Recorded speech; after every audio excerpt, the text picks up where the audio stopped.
Good evening. This is All India Radio and I am Valsa Williams with the news at 9.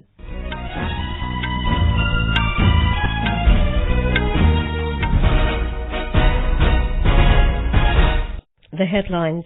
Campaigning ends for 6th phase of Lok Sabha elections to be held on Sunday. Electioneering for 7th phase picks up. Supreme Court extends time for mediation in Ayodhya land dispute case till August the 15th. Air India to give hefty discount on fare for seats available within 3 hours of flight departure. US-China trade talks resume after steep hike in tariff by Washington on $200 billion worth of Chinese products. And in IPL cricket, second qualifier between Chennai Super Kings and Delhi Capitals underway at Vishakhapatnam. Campaigning for the 6th phase of Lok Sabha elections ended this evening. 59 constituencies spread over 7 states will go to polls in this phase on Sunday.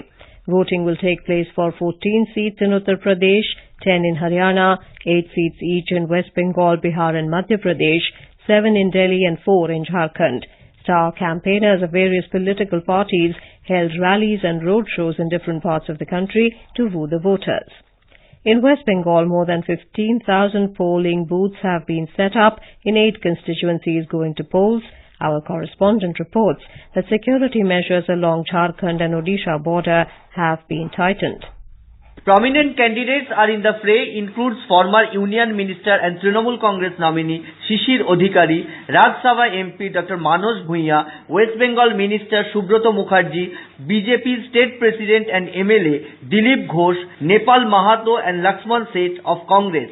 Special security measures have been taken at Jangal Mahal under Jharkhand Parliamentary Constituency to avoid any untoward incident. In Bankura, the District Election Authority has set up a special elephant surveillance squad for 357 polling booths in the jungle adjacent villages.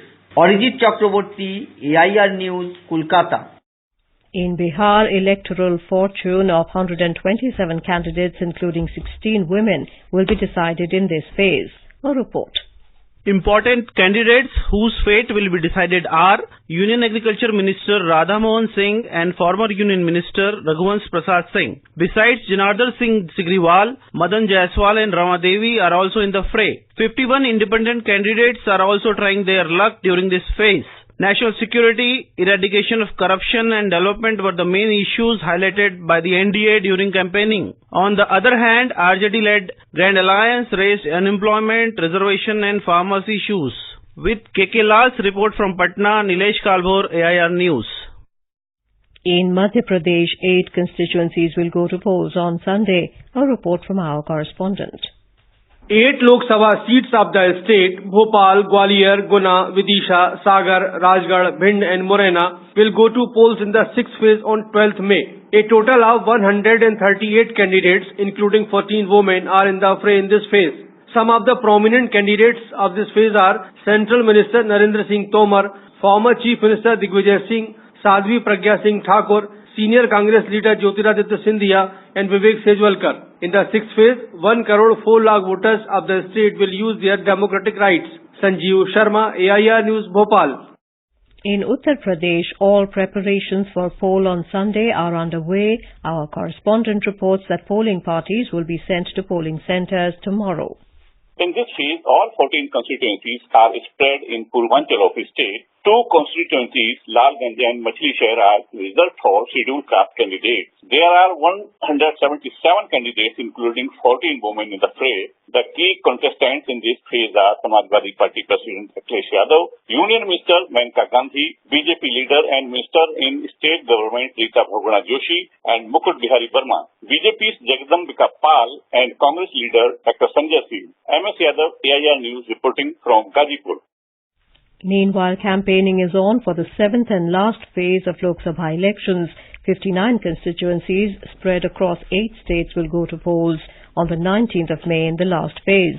The states are Uttar Pradesh, West Bengal, Bihar, Jharkhand, Madhya Pradesh, Punjab, Chandigarh and Himachal Pradesh. Addressing a rally at Padal Ground in Mandi, district of Himachal Pradesh today, Senior BJP leader and Prime Minister Narendra Modi targeted the Congress over the 1984 anti-Sikh riots. Congress President Rahul Gandhi addressed a rally in Una of Himachal Pradesh. More from our Shimla correspondent.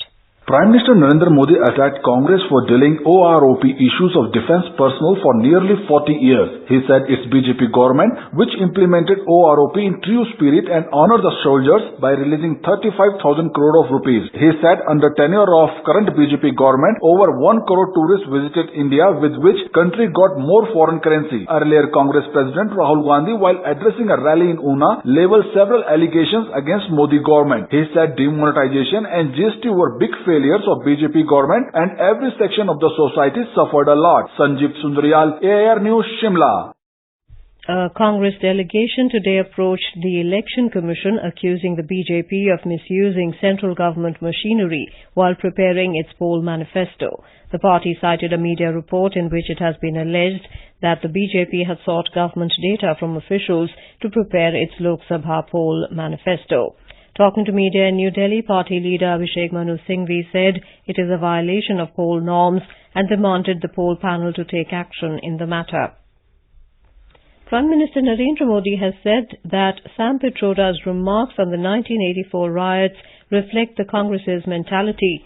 Speaking to a news agency, Mr. Modi said Congress even made Kamal Nath in charge of Punjab and now made him Madhya Pradesh Chief Minister. He said this shows the Congress party's mindset and that Pitroda's remarks are not an individual's statement. The Prime Minister said Congress can't fight elections on issues of development, so they manufacture a lie for which no facts are needed, but BJP is answerable to people and all issues are kept in front of the public. Earlier, the BJP demanded sacking of Congress leader Sam Pitroda over his remarks. Talking to reporters, party spokesperson Sambit Patra said during the Congress regime no justice was done even after 34 years of the unfortunate incidents. He said that it is the NDA government which formed an SIT and culprits like Sajjan Kumar were sent to jail. Senior BJP leader and Union Minister Arun Jaitley said in a series of tweets that it is a matter of disgrace that the Congress has no remorse over the unfortunate incident. Congress has distanced itself from party leader Sam Pitroda's reported remarks on 1984 anti-Sikh riots, saying it is not the opinion of the party. It said the party and its leadership have striven to ensure justice for the anti-Sikh riots victims and continue to support the quest for justice and stern punishment for those found guilty. Meanwhile, Sam Pitroda today apologized for his remarks on the 1984 anti-Sikh riots. His apology came after BJP leaders, Sikh organizations and Prime Minister Narendra Modi attacked Pitroda. Mr. Pitroda said that his Hindi was not good and alleged that his statement was completely twisted and taken out of context. This is All India Radio giving you the news. For quick news updates, follow us on Twitter at AIR News Alerts.